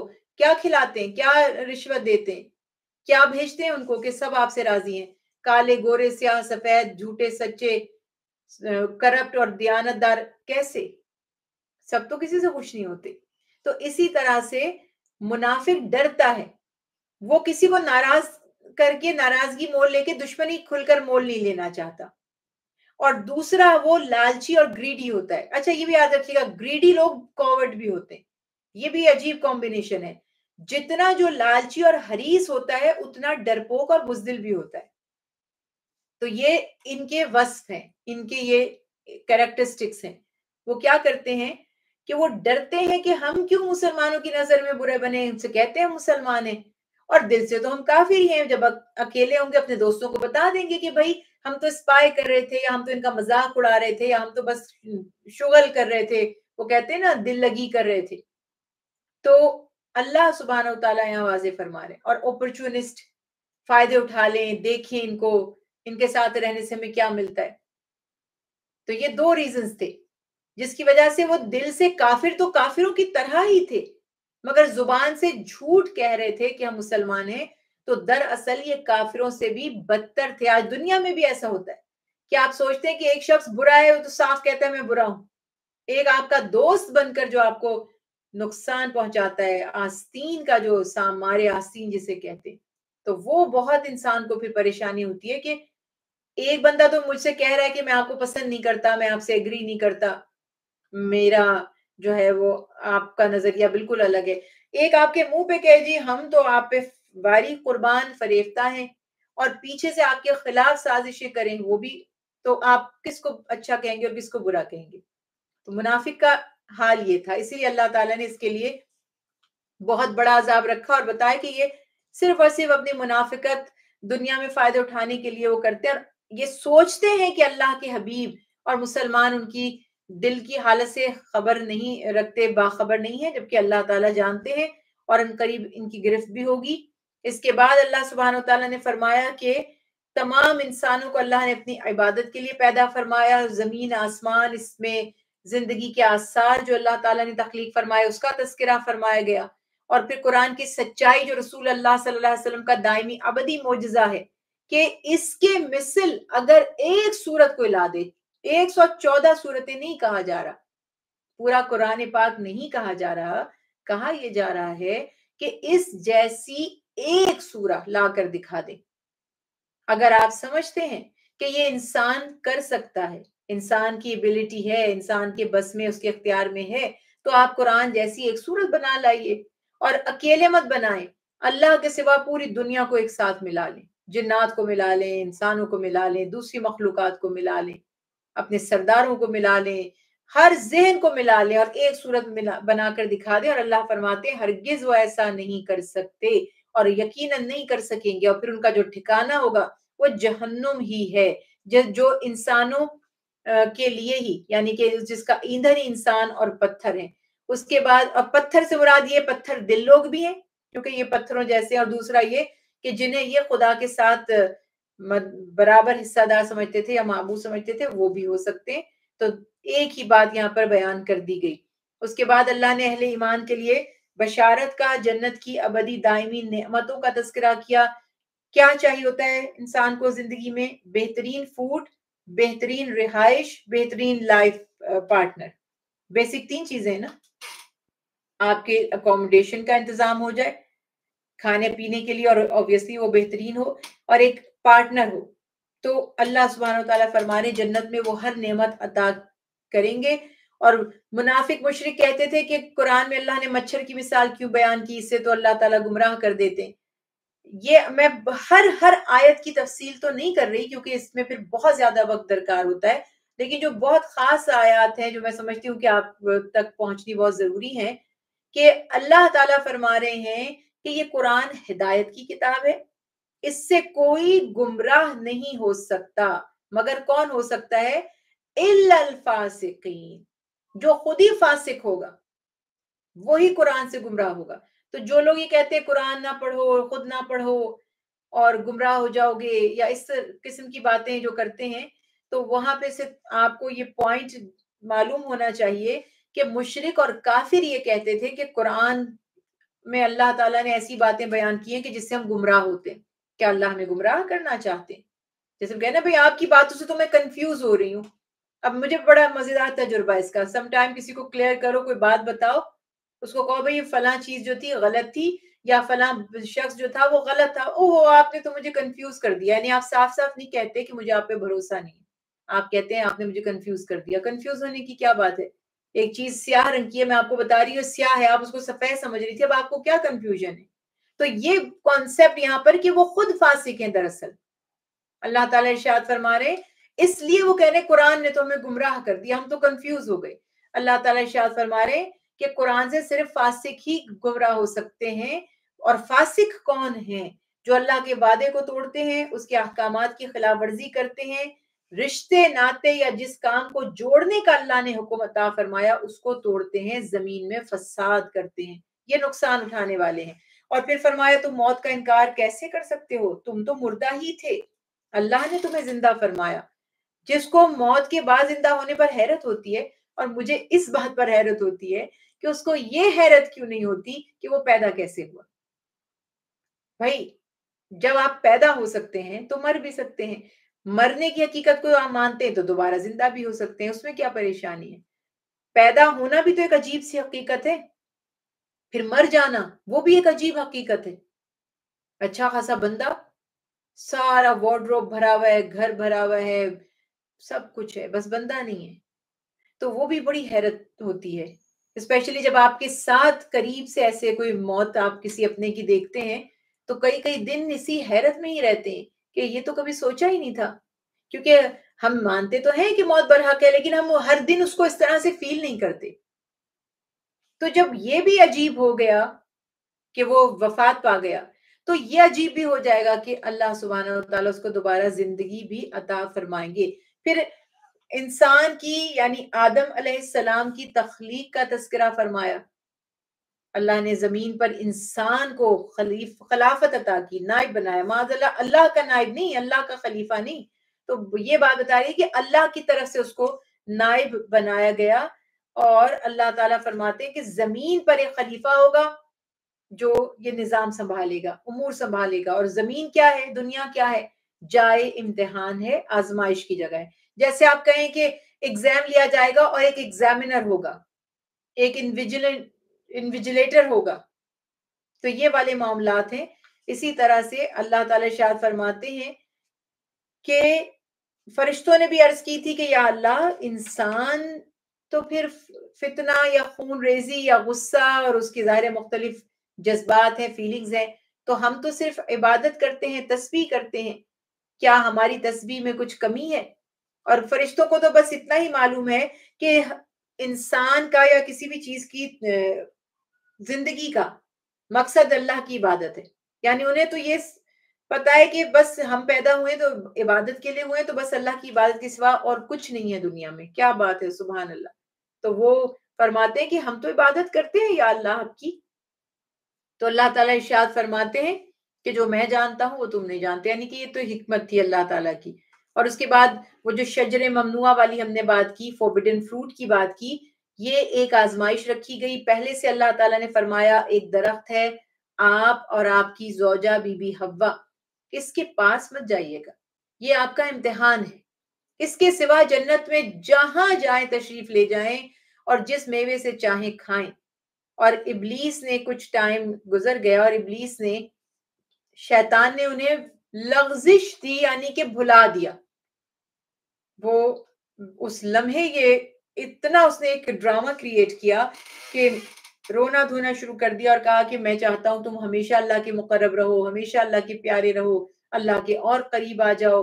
تو اللہ کی محبت کا جو ہے نا وہ استعمال کر کے، ان کے کہتے ہیں نا ہر شخص کا کوئی ویک پوائنٹ ہوتا ہے، اس کو اٹھایا جائے اور یوز کیا جائے. تو بی بی حوا اور آدم علیہ السلام کے لیے اللہ کی محبت اور اس کے قرب سے بڑھ کر کیا تھا؟ تو ان سے کہتا ہے کہ اگر تم چاہتے ہو کہ ہمیشہ رہو اور اللہ کے پیارے رہو تو ایک پیڑ ہے اس باغ میں، اس میں سے کھا لو تو ہمیشہ والے ہو جاؤ گے، ہمیشہ جینے والے، ہمیشہ اللہ کی رضا میں رہنے والے. اور پھر اس لمحے وہ بھول گئے کہ یہ تو وہی پیڑ ہے، وہی فروٹ ہے، وہی ٹری ہے جس سے ہمیں منع کیا گیا تھا. اور جب انہوں نے وہ میوہ کھایا، اب جیسے میں نے عرض کی کہ یہی تو اللہ نے دکھانا تھا کہ شیطان تمہارا دشمن ہی بن کے تمہارے سامنے نہیں آئے گا، دوست خیر خواہ بن کے بھی آئے گا ہر طرح سے. کیونکہ اس نے تو کہا ہے نا دائیں سے بائیں سے آگے پیچھے سے. اس کا مطلب کیا ہے؟ دائیں بائیں آگے پیچھے سمبولک بھی تو ہو سکتی ہے نا بات. مطلب یہ کہ جو غصے میں آ جائے گا اس کے غصے کو بڑھاوا دے کر اس سے گناہ کروا لے گا، جو لالچی ہے اس کے لالچ کو ٹول بنا دے گا، جو بزدل ہے اس کی بزدلی کو ٹول بنا دے گا، جو جذباتی ہے اس کے جذبات کو ٹول بنا دے گا، جو کسی کی محبت میں گرفتار ہے اس کے ہر شخص کے ویک پوائنٹ کو پکڑے گا، اسی سے اس کو گمراہ کرے گا، اسی سے اس کا نقصان کرے گا، اسی سے اس کی دنیا اور آخرت کو برباد کر دے گا. یہ دکھایا یہاں پر اللہ سبحانہ وتعالیٰ نے. اور پھر اللہ نے آدم علیہ السلام اور بی بی حوا کا ظاہر کہ وہ ایک حقیقت دکھانی تھی، ان کی توبہ کو قبول فرمایا اللہ نے. اور ہم کبھی یہ گمان نہیں کرتے انبیاء سے، آج آپ بھی میں بھی یہ بات ہمیشہ یاد رکھیں، ہم کسی نبی کے بارے میں ایک سیکنڈ کے لیے بھی یہ گمان نہیں کرتے، نہ کر سکتے ہیں کہ ان سے کبھی کوئی گناہ ہوا ہو. نبیوں سے جو گناہ سمجھے اور یقین کر لے اس پر تو اس کا ایمان تو ختم ہو گیا. تو کبھی بھی انبیاء علیہ السلام کے بارے میں یہ نہیں سوچ سکتے کہ ان سے کوئی گناہ ہوا ہو. بھول ایک فطری عمل ہے، اس کو آپ گناہ نہیں کہہ سکتے، لغزش ہے. اور بس اللہ نے بھی یہاں پہ یہی فرمایا، لیکن پھر فرمایا کہ وہ ایک امتحان تھا، اللہ نے ان سے اس امتحان میں اللہ نے ڈالا اور پھر اللہ تعالیٰ نے ان کی توبہ بھی قبول فرمائی. پھر بنی اسرائیل کا تذکرہ کیا گیا، اللہ نے ان سے وعدہ لیا تھا اپنی فرما برداری کا، اور اللہ نے ان کو مقام مرتبہ دیا، انہیں صاحب کتاب بنایا. ان کے پاس 4000 کے قریب انبیاء علیہ السلام مبعوث ہوئے، اور بار بار ان پر انبیاء آتے رہے، اور بار بار ان کو تنبیہ بھی کی جاتی رہی کہ تم قرآن پاک پر بھی ایمان لاؤ، اللہ کے آخری کلام پر بھی ایمان لاؤ جو تمہاری کتابوں کی بھی تصدیق کرتا ہے، اور جان بوجھ کر حق کو باطل کے ساتھ خلط ملط مکس نہ کرو، کنفیوز نہ کرو. یہ جانتے تھے کہ محمد صلی اللہ علیہ وسلم اللہ کے سچے رسول ہیں، مگر صرف جیسے ابھی ہم بات کر رہے ہیں کہ لوگ اپنے مفاد کو ترجیح دینے کے لیے حق کا بھی انکار کر دیتے کہ کہیں ہمارا نقصان نہ ہو جائے. تو اس صورت میں یہاں پر یہ بات بتائی جا رہی ہے کہ انہوں نے کہا کہ ہماری عظمت، ہماری بڑائی، ہمیں جو فائدے وابستہ ہیں، لوگ ہم سے متاثر ہیں، لوگ ہماری جو ہے وہ سپرمسی کے قائل ہیں، تو یہ کیا ہوگا کہ یہ تو نبی برحق ہے اور یہ تو دیانتدار ہے، نہ تو معاذ اللہ رشوت لیں گے نہ ہمیں لینے دیں گے. وہ لوگ تو رشوتیں لے لے کے فتوے دے دیا کرتے تھے اور فتوے بدل دیا کرتے تھے. ایسی تمام دنیاوی خواہشات اور لالچ اور حسد اور اپنی بڑائی کے جذبے کی بنیاد پر انہوں نے جانتے بوجھتے ہوئے رسالت محمدی صلی اللہ علیہ وسلم، آپ صلی اللہ علیہ وسلم کی رسالت کا انکار کر دیا. اور بار بار اللہ سبحانہ وتعالیٰ ان کو مختلف انداز سے یاد دہانی فرما رہے ہیں کہ تم ڈرو اس دن سے کہ جس دن کوئی جان کسی جان کا بدلہ نہ ہوگی، نہ تم وہاں پہ کوئی رشوت دے سکو گے، نہ کوئی جرمانہ دے سکو گے، نہ کسی سے سفارش کروا سکو گے، نہ کہیں تمہیں کوئی پناہ دے گا. تو تم کیوں اس دن کی پرواہ نہیں کرتے؟ اور پھر اللہ نے اپنی نعمتوں کا تذکرہ کروایا کہ بنی اسرائیل سالوں تک فرعون کے غلامی میں رہے، غلام بنے رہے. فرعون کیسے ان کے بیٹوں کو ذبح کرتا تھا، ان کی عورتوں کی بے حرمتی کیا کرتا تھا. اور اس طرح سے اس کے بعد پھر بنی اسرائیل کو اللہ تعالیٰ نے فرعون کے ظلم سے نجات عطا کی، اور انہیں مصر میں اللہ سبحانہ و تعالیٰ نے ایک سمجھ لیجئے کہ آزادی بھی عطا فرما دی. پھر انہیں ارض مقدسہ عطا فرما دی، اریحا کی بستی ان کو دے دی گئی، وہاں ان کا ٹھکانہ بن گیا. پھر موسیٰ علیہ السلام کا تذکرہ 40 رات تک آپ طور پر گئے تھے تو پیچھے سے انہوں نے گائے کی عبادت شروع کر دی تھی، اس کا بھی تذکرہ اللہ نے اس شرک سے بھی ان کو معاف کر دیا ان کی توبہ کے بعد. پھر تذکرہ فرمایا جا رہا ہے کہ انہوں نے کہا تھا ہم آنکھوں سے اللہ کو دیکھیں گے، تو ایک بجلی ان کے اوپر آ گری اور یہ سب کے سب ہلاک ہوئے. پھر دوبارہ اللہ تعالیٰ نے ان کو زندہ فرمایا کہ شاید یہ شکر گزار بن جائیں. پھر بستی میں ان کو رہنے کی جگہ دی گئی اور کہا کہ اس میں عاجزی کرتے ہوئے داخل ہو جاؤ. پھر موسیٰ علیہ السلام کے طفیل جو پانی کے چشمے ان کے لیے جاری کیے گئے، من السلویٰ ان کے لیے اتارا گیا، یہ تمام نعمتیں. اور اس میں بھی انہوں نے کہہ دیا تھا کہ اب ہم یہ ایک ہی کھانا کھا کھا کر تنگ آ گئے. پھر ان کو کہا گیا تھا کہ ہفتے کے دن صرف اللہ کی عبادت کرنا اور کوئی کام کاج، کوئی تجارت، کوئی لینا دینا، خرید و فروخت کچھ مت کرنا. ان کا پروفیشن تھا فشنگ، انہیں منع کیا گیا تھا یہ مت کرنا. انہوں نے ہیلا کیا. یہ جو ہیلے کرنا ہے نا، یہ بھی یہودیوں کا خاصہ ہے، یہ آج بھی کرتے. آج بھی ان کو کہا جاتا ہے کہ آپ نے سیٹرڈے کو عبادت کرنی ہے، چولہا نہیں جلانا، لائٹس آن نہیں کرنی، ٹی وی نہیں لگانا. تو یہ نا فرائیڈے سے ہی سب کچھ آن چھوڑ دیتے ہیں، کیونکہ یہ کہتے ہیں کہ ہم نے جلانا نہیں ہے، ہم نے آن نہیں کرنا. تو یہ آج بھی آلموسٹ ایسے ہی معاملات ہیں اور اس وقت بھی تھے. تو یہ سب تو وہی جو میں نے بھی عرض کی کہ ہم لفظوں میں الجھے ہوئے ہیں، مقصدیت کو نہیں دیکھتے. کسی سے آپ کہیں کہ بھائی رشوت کھانا بری بات ہے، وہ کہے گا اچھا ٹھیک ہے کھاتا نہیں ہوں، آپ مجھے ایسا کریں رشوت کی گاڑی لے دیں. یا ہاتھ لگانا اس کو بری بات ہے تو وہ کہے ٹھیک ہے ہاتھ نہیں لگاتا، آپ میری بینک میں ڈال دیں یا پاکٹ میں ڈال دیں. اس قسم کے جوکس بنتے ہیں، لیکن کہنے کا مقصد یہ تھا کہ چیز کی اصل کو سمجھے. اللہ سبحانہ و تعالیٰ کی طرف سے جتنے بھی احکامات آتے ہیں جن کی حرمت پر ہم بات کر رہے ہیں، اس کی کوئی ریزنز ہیں، اس کا کوئی مقصد ہے، اس مقصد کو سمجھیں، ورنہ تو وہ روح ختم ہو جائے گی اور صرف رسم باقی رہ جائے گی. وہ ہمیں سمجھنا ہے. پھر اللہ تعالیٰ نے وہ تذکرہ کیا گائے کے ذبح کا واقعہ پورا بیان کیا جا رہا ہے کہ ان کو اس میں بھی انہوں نے بڑے سوال جواب کیے تھے، کیسی گائے ہو. تو جتنا سوال کرتے گئے اتنا ہی مشکل ہوتا گیا، اور ایک بہت ہی زیادہ بڑی قیمت دے کر ان کو بنی اسرائیل کے ایک بندے سے وہ گائے خریدنی پڑی، جو انہیں بہت ظاہر ہے کہ مہنگی پڑی. اس کے بعد اللہ سبحانہ و تعالیٰ نے مثال دی ہے کہ یہ جو بنی اسرائیل سے یہود، ان کے دل پتھروں سے بھی زیادہ سخت ہو گئے، کیونکہ پتھر بھی اللہ کے خوف سے کانپتے ہیں، ڈرتے ہیں، اس کی تسبیح کرتے ہیں. اس میں بھی نہریں جاری ہو جاتی ہیں، وہ بھی پھٹ جاتے ہیں، اس میں سے پانی کے چشمے بہنے لگتے ہیں، مگر یہ نافرمان ہے. پھر ان کو تنبیہ کی جا رہی ہے کہ تم حجت نہ کرو اور حق کو ظاہر کر دو. تم اپنی کتابوں میں پڑھ چکے ہو، تم رسول اللہ صلی اللہ علیہ وسلم کی رسالت کو جانتے ہو، پہچانتے ہو، تو بجائے ڈکلیئر کرنے کے اور لوگوں کو بھی بتانے کے تم چھپا رہے ہو اور حلیہ مبارک کو توڑوڑ مروڑ کے لوگوں کے سامنے پیش کر رہے ہو تاکہ لوگ آپ صلی اللہ علیہ وسلم کو پہچان نہ سکیں. اس کے بعد اللہ سبحانہ وتعالیٰ فرماتے ہیں کہ ان کا اپنے ہاتھوں سے انہوں نے کتاب بدل دی تو ان کا لکھا انہیں کے لیے عذاب کا باعث بن جائے گا. پھر اللہ نے بنی اسرائیل سے جو وعدہ لیا تھا کہ ماں باپ کے ساتھ حسن سلوک کرنا، رشتہ داروں اور یتیموں سے، مساکین سے، وَقُولُوا لِلنَّاسِ حُسْنًا، ہر شخص سے اچھی بات کرنا. دیکھیے حدیث رسول اللہ صلی اللہ علیہ وسلم ہے کہ بہت سے لوگ ایسے ہوتے ہیں جو خیر کی چابی ہوتے ہیں اور شر کا یا برائی کا تالا ہوتے ہیں، بس خیر ہی خیر ہے ان کے پاس. تو ہمیں یعنی ان کی طرف سے وہ کہتے ہیں نا چابی سے کھلتے چلے جاتے ہیں تالے. تو میں اور آپ یہ سوچیں گے ہم کیا ہیں، ہم خیر کی چابی ہیں یا شر کی. تو ہمارا اور آپ کا ٹارگٹ یہ ہونا چاہیے کہ میں جتنے لوگوں سے ملوں، ریگارڈلیس آف ریلیجن، سیکٹ اور قوم، کچھ بھی نہیں، جتنے لوگ مجھ سے انٹریکٹ کریں بس مجھ سے ان کو کوئی فائدہ پہنچے، اور اگر فائدہ نہیں پہنچتا تو نقصان بھی نہ پہنچے. بس یہ آپ ٹارگٹ بنا لیں کہ یہ سب سے آسان بات ہے کہ ہم خیر ہی پہنچائیں. پھر کہا نماز قائم کرو، زکوٰۃ ادا کرو.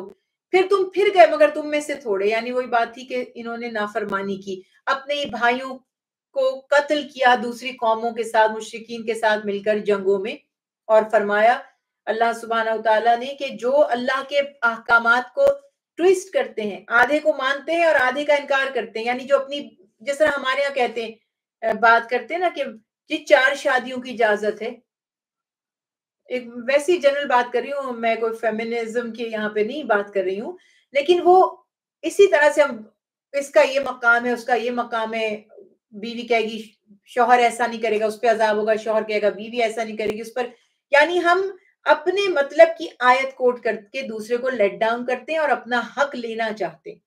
تو وراثت میں اتنا حصہ، کسی باپ نے اگر چاہا کہ بیٹے اور بیٹی کو برابر دے دے تو وہاں پہ ایک ایشو اٹھ گیا کہ آپ نے تو ظلم کر دیا اور شریعت کے خلاف کر دیا، بیٹے کا حصہ تو دگنا تھا بیٹی کا تو کم تھا، تو انسان سوچتا ہے یہ آج شریعت کی بات کر رہے ہیں، اس سے پہلے تو یہ اسلام کو ماننے کے لیے بھی راضی نہیں تھا۔ تو یہ ایک جو اوور آل ہمارے ہاں رویہ دیکھنے میں آتا ہے کہ جب اپنا مفاد اور مطلب ہوتا ہے تو ہم ریلیونٹ ریفرنسز ڈھونڈتے ہیں آیات کے، اس کو چپ کرانے کے لیے ہم مذہب کا استعمال کرتے ہیں ایز اے ٹول۔ تو اللہ تعالیٰ فرما رہے جو ایسی حرکتیں کرتے ہیں دنیا میں بھی رسوا ہوتے ہیں اور آخرت میں بھی اللہ تعالیٰ کی طرف سے سزا آتی ہے۔ اور پھر بنی اسرائیل کا تذکرہ کہ انہوں نے اللہ کے احکامات کو نہیں مانا، اور جب رسول اللہ صلی اللہ علیہ وسلم کی تعلیمات ان تک پہنچائی گئی تو انہوں نے کہا ہمارے دلوں میں تو موسیٰ علیہ السلام کی تعلیمات محفوظ ہیں۔ پھر بنی اسرائیل کا ایک اور برا بس جو تھا وہ ان کی گستاخیاں، وہ بھی اس کا تذکرہ کیا جا رہا ہے۔ اس کے بعد اللہ سبحانہ وتعالیٰ فرماتے ہیں کہ یہ انبیاء کو قتل کرنے کے لیے بھی ان کی اتنی جرت بڑھ گئی کہ حق کا اعلان کرنے والے، پرچار کرنے والے انبیاء کو بھی اپنے مفاد کی راہ میں جب انہوں نے رکاوٹ دیکھا تو قتل کرنے سے، ان کے منصوبے بنانے سے یہ باز نہیں آئے، اور پھر کہتے تھے ہم اللہ کے پیارے ہیں، جنت تو ہم یہودیوں کے لیے ہے۔ اللہ تعالیٰ فرماتے ہیں موت کی آرزو تو کرو اگر تم سمجھتے ہو کہ جنت تمہارے لیے۔ پھر موسیٰ علیہ السلام کا پھر تذکرہ کیا گیا، اور اللہ تعالیٰ ارشاد فرماتے ہیں کہ ان پر جب توریت کے احکامات لائے گئے تو انہوں نے کہا کہ یہ تو بڑے مشکل احکامات ہیں اور ہم اسے نہیں مان سکتے، پھر اللہ نے طور ان کے سروں پر اٹھا دیا، اور اس ڈر کی وجہ سے کہ طور ہمارے سر پہ نہ گر جائے انہوں نے وہ توریت کی تختیاں اٹھا لی۔ تو میں آپ سے یہ عرض کرنا چاہتی ہوں کہ جب بھی آپ شریعت کا کوئی حکم مانیں تو یہ سوچ کے مت مانے کہ نہیں مانیں گے تو عذاب ہوگا، جہنم میں جل جائیں گے، گناہ ہوگا، نہیں، یہ سوچ کے مانے کہ اس میں میرا بھلا ہے، اب میرا رب مجھ سے محبت فرماتے ہیں، یعنی اللہ ہم سے پیار کرتے ہیں، محبت فرماتے ہیں، ہمارا بھلا چاہتے ہیں، ہمارے لیے آسانی چاہتے ہیں، دشواری نہیں چاہتے، تو بسم اللہ کر کے خوش دلی سے اس حکم کو قبول کریں کہ اس میں میرا ہی فائدہ ہے، اور ہمیشہ کہیں کہ ہم نے سن لیا اور مان لیا۔ اور یہی کہا کہ جو لوگ سمجھتے ہیں کہ وہ جنتی ہیں مگر عمل کچھ نہیں کرتے، تو ان کے یہودیوں کے حوالے سے بات کی جا رہی ہے کہ ان سے کہو کہ موت کی آرزو کریں، جس کو پتا ہے کہ میں نے سیدھا جنت میں جانا ہے وہ دنیا میں جھنجٹوں میں، دنیا کی تکلیفوں میں کیوں مبتلا رہنا چاہے گا۔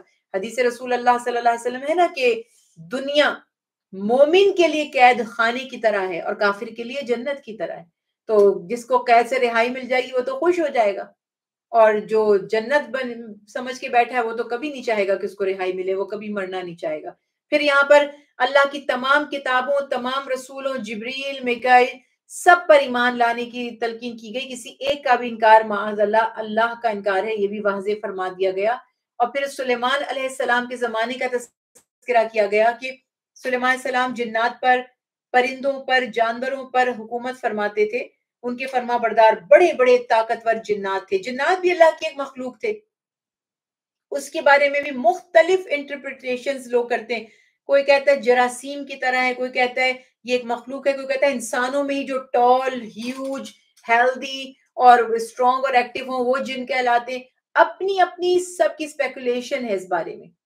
قرآن پاک کے اوور آل احکامات سے پتہ چلتا ہے کہ جن انسان سے تھوڑے مختلف ہیں، ان کی کوالٹیز مختلف ہیں، ان کے انٹرسٹ مختلف ہیں، جنات میں بھی اہل ایمان اور اہل کفر ہیں، مگر ان کے پاس کچھ پاورز ہیں جو انسانوں سے الگ ہیں، اور علم والے جو ہیں ان کے پاس جو پاورز ہیں وہ جنات سے بھی زیادہ ہیں۔ تو یہ ایک اوور آل کانسیپٹ یہاں پر ہے، جو ہم ڈرتے ہیں جن کا سایہ ہو گیا، جن چمڑ گیا، جی جن آ گیا وغیرہ وغیرہ، احادیث رسول اللہ صلی اللہ علیہ وسلم اور قرآن سے وہ پکچر نہیں بن رہی جو ہمارے ہاں ڈھونگیوں نے اور جن کے کاروبار ان چیزوں پر چلتے ہیں انہوں نے بنائی ہے، تاکہ لوگوں کے دماغ ایک کانسیپٹ کریٹ کیا جاتا ہے، جیسے کہتے ہیں نا ایک بزنس کریٹ کیا جاتا ہے، تو وہ نظریہ ہے۔ قرآن پاک نے بتایا کہ وہ بھی ایک مخلوق ہے، اور ہمیں یہ پتا چل گیا کہ سلیمان علیہ السلام کے تابع پتا چلا کہ جن انسان سے سپیریئر نہیں ہے، انسان سپیریئر ہے۔ جنات کے بارے میں لوگ گمان کرتے تھے ان کو سب پتا ہوتا ہے، اللہ نے وہ بھی دکھا دیا کہ سلیمان علیہ السلام ایک اسٹک لے کر، یوں لاٹھی لے کر اس طرح بیٹھے تھے، اور انہوں نے حکم دیا جنات سے، بڑی بڑی عمارتیں تعمیر کروائیں۔ تو جب ان کی وفات ہو گئی حضرت سلیمان علیہ السلام کی، اور ان کا جو چہرہ مبارک تھا وہ اسی طرح سے عصا پر رکا ہوا تھا، تو جنات کو خبر ہی نہیں ہوئی۔ آہستہ آہستہ دیمک نے وہ جو ان کی عصا تھی، لکڑی تھی، اس کو کھانا شروع کیا۔ پھر ان کا جسد مبارک جب نیچے گرا تو ایک لمبے عرصے کے بعد جنات کو پتا چلا کہ سلیمان علیہ السلام تو اللہ کے پاس ان کی روح جا چکی تھی۔ کہتے ہیں اگر ہمیں پہلے پتا ہوتا تو ہم یہ کام کی مشقت نہ اٹھاتے۔ تو یہ بھی یہاں دکھا دیا کہ جو لوگ سمجھتے تھے جنات کو غیب کا علم ہوتا ہے، وہ کئی پیر وغیرہ ہوتے نا، ہاں بھئی جن میرے قبضے میں ہے، ذرا پوچھ کے میں بتاتا ہوں اس سے، جن بتائے گا کہ یہ کیسے ہوگا اور وہ کیسے ہوگا۔ ایسی کوئی پریکٹس قرآن اور حدیث سے نہیں ثابت ہوئی۔ ہاں آپ بتا سکتے ہیں کہ جنات کیا کر رہے ہیں، کہاں پر ہیں، لیکن جنات نہیں خبریں لا لا کر آپ کو دے سکتے۔ تو اس پہلے ہوتا تھا، شیاطین آسمان پر سے عالم بالا کی خبریں لاتے تھے۔ جب رسول اللہ صلی اللہ علیہ وسلم کو اللہ نے مبعوث فرمایا تو شیاطین کا داخلہ لوح محفوظ پر اور آسمانوں پر بند کر دیا گیا۔ قرآن پاک سے یہ بات واضح ہو گئی۔ آج بھی جنات جیسی مخلوق ہے، کہیں ہوگی بالکل، لیکن جس طرح ہم سمجھتے ہیں اس طرح نہیں ہے۔ دوسری بات یہ کہ ان کے شر سے بچنے کے لیے دعا کرتے رہیں، سورہ فلق سورہ ناس پڑھتے رہیں، تو انشاءاللہ بہترین ہے۔ جادو کا تذکرہ کیا گیا۔ یہود نے یہ بات پھیلا دی تھی کہ سلیمان علیہ السلام جادو کے زور پر جنات پر اور سارے جانوروں پر اور سلطنت چلاتے تھے، حکومت کرتے تھے۔ اللہ نے فرمایا جادو کفر ہے، شیطانی کام ہے، اور انبیاء علیہ السلام کفر نہیں کرتے۔ تو جو جادو سیکھے یا سکھائے یا کہے کہ میں نے جادو کیا یا کہے کہ میں نے جادو سے جادو کا توڑ کیا، سب کفر کے کام ہیں۔ ان سے یہ گندگی ہے، غلاظت ہے، نجاست ہے، کفر ہے، اس سے بچنا ہے۔ یہ بات یہاں پر واضح ہو گئی کہ یہ کہہ کے کہ جی جادو ہے تو جادو سے ہی ہوگا اس کا علاج، یعنی ایک گمراہی سے نکل کے دوسری گمراہی میں، ایک دلدل سے نکل کے دوسری دلدل میں جا پڑے، یہ وہ والی بات ہے۔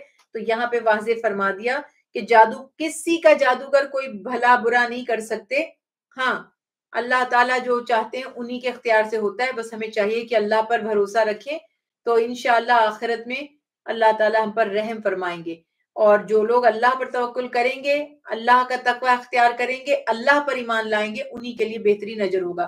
پھر آداب بارگاہ رسالت سکھائے جا رہے ہیں کہ جب یہود رسول اللہ صلی اللہ علیہ وسلم کے بارگاہ میں جاتے تھے تو چونکہ ان کے دل میں بغض تھا، تو جس کے دل میں حسد ہو اور بغض ہو تو اس کے لیے مشکل ہوتا ہے اس بندے کی عزت کرنا جس کو وہ دیکھ رہا ہوتا ہے کہ یہ مجھ سے بہتر ہے۔ تو اس کا جو حسد ہے، اس کی جو نیگیٹیوٹی ہے، وہ اس کی زبان پر آ جاتی ہے، اور زبان سے منہ میں سے نکلتی ہیں باتیں، تو وہ رائینا معاذ اللہ سما معاذ اللہ، وہ ایسی باتیں کرتے تھے، ڈبل میننگ والی باتیں کرتے تھے، ایسے جملے استعمال کرتے تھے جس میں توہین ہو معاذ اللہ رسول اللہ صلی اللہ علیہ وسلم کی۔ تو اللہ تعالیٰ نے مسلمانوں سے فرمایا کہ تم وہ الفاظ بھی استعمال نہیں کرو گے جنہیں استعمال کر کے کوئی اللہ کے حبیب کی توہین کرے۔ اسی بنیاد پر ہم کہتے ہیں کہ ہمیں اللہ کے پیارے حبیب کا تذکرہ ادب سے کرنا چاہیے۔ نعتیہ اشعار ہوں یا نظم میں یا نثر میں یا جس طرح بھی لکھیں اللہ کے حبیب کے لیے، ان کی شان کے مطابق لکھیں، اور ان کے بارے میں ایسی گمان نہ کریں اور ان کے بارے میں ایسے کلمات نہ کہیں جو مشرکانہ، جس میں جو ہے وہ رنگ نظر آ رہا ہو یا اس کی بدبو عقیدوں کی آ رہی ہو۔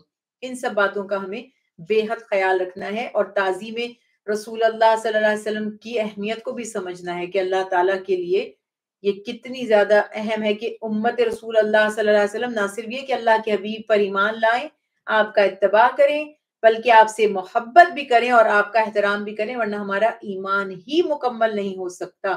اور اللہ تعالیٰ ارشاد فرماتے ہیں اللہ ہر شے پر قادر ہے، اور نبی صلی اللہ علیہ وسلم سے ایسے سوال بھی نہ کریں جیسے یہود جو ہیں وہ حضرت موسیٰ علیہ السلام سے کیا کرتے تھے، یعنی بعض لوگ سوال کرتے ہیں دوسرے کو لیٹ ڈاؤن کرنے اور جھانے یا پریشان کرنے کے لیے، تو یہ ساری بے ادبیاں گستاخیاں کرنے سے اللہ نے منع فرمایا۔ پھر دوبارہ اللہ تعالیٰ فرما رہے ہیں ان کے حسد ہیں سارے، اور اپنے حسد کی وجہ سے وہ چاہتے ہیں اہل ایمان گستاخیاں کریں، بے ادبیاں کریں، اور بڑا لٹریچر ہے ان کا۔ آپ یہ دیکھیں ایک زمانے میں وہ جو سلیمان رشدی ہے، اس نے، اب میں یہ نہیں کہہ رہی کہ اس نے جو ہے وہ خود لکھ لیا تھا، بہرحال لٹریچر تو اٹھایا اس نے، آلریڈی پبلش لٹریچر اٹھایا تھا، مگر طریقہ ہوتا ہے نا، جیسے لوگ ویڈیو کو ایڈٹ کر دیتے ہیں اور کچھ کی کچھ بنا دیتے ہیں، تو اس نے ایسا لٹریچر پک کیا اور بڑی توہین آمیز کتاب لکھی، تو اس کو شیطانی طاقتوں نے اتنا سپورٹ کیا کہ لٹریچر چھاپ چھاپ کر بٹوایا۔ کیا ضرورت تھی اتنی ایفرٹ کرنے کی آپ کو؟ تو کہنے کا مقصد تھا اللہ تعالیٰ فرما رہے ہیں کہ جو اللہ کے حبیب سے بغض رکھتے ہیں، جو اللہ کے نبی سے محبت نہیں کرتے، وہ چاہتے ہیں تمہیں بھی بے ادب اور گستاخ بنا دے تاکہ تمہیں بھی وہ فیض نصیب نہ ہو جس سے وہ محروم ہے۔ پھر فرمایا کہ نماز قائم کرو، زکوٰۃ ادا کرو، 200 ٹائمز زکوٰۃ سے ریلیٹڈ آپ یہاں پر دیکھیں احکامات آ رہے ہیں اللہ تعالیٰ کی طرف سے۔ اور پھر اللہ تعالیٰ ارشاد فرماتے ہیں جو بھی نیکی تم اپنے لیے آگے بھیجو گے اللہ کے یہاں اس کو پالو گے، اور اللہ تعالیٰ لوگوں کے اعمال کو دیکھ رہے ہیں۔ اور پھر جو کہتے تھے یہودی جنت میں جائیں گے، وہ کہتے تھے نہیں جو نصرانی ہے وہ جنت میں جائیں گے، اللہ تعالیٰ فرماتے ہیں یہ سب کی اپنی اپنی باتیں، میں کسی فرقے کا نام نہیں لینا چاہتی، مگر سمجھ لیں آج میں کہوں فلاں فرقہ جنت میں جائے گا، وہ کہہ نہیں جی ہم جنت میں جائیں گے، فلاں فرقہ جائے گا، وہ کہے گا ہم جنت میں جائیں گے، تو یہ ویسی ہی آیتیں مبارکہ ہے۔ اللہ تعالیٰ فرما رہے ہیں کہ وہ جو اللہ پر ایمان لائے، بلا من اسلم وجہہ للہ وہو محسن، کیا ہے؟ کچھ کہتے رہو اپنے آپ کو، اصل کیا ہے؟ وہ جو اللہ کے لیے اپنا سر جھکا دے، اللہ کے حکم پر سر جھکا دے، اور محسن ہو، احسان یا بھلائی کرنے والا، اسی کا اجر اس کے رب کے پاس ہے۔ ولا خوف علیہم ولا هم یحزنون، اللہ تعالیٰ ارشاد فرماتے ہیں ایسوں پر کوئی خوف نہیں ہوگا، یعنی نہ ان کو دنیا کے چھوٹ جانے کا کوئی خوف ہوگا، اور نہ ہی، یعنی کہتے ہیں نا کہ آنے والی زندگی کا کوئی خوف نہیں ہوگا، اور گزاری ہوئی زندگی کا کوئی پچھتاوا نہیں ہوگا۔ ریگریٹ کون کرتا ہے؟ مسٹیکس ہوتی ہے نا ہماری، یہ کہاں سے آتا ہے پچھتاوا؟ غلطیوں سے آتا ہے، کوتاہیوں سے آتا ہے، نیگلیجنس ہماری ہو گئی۔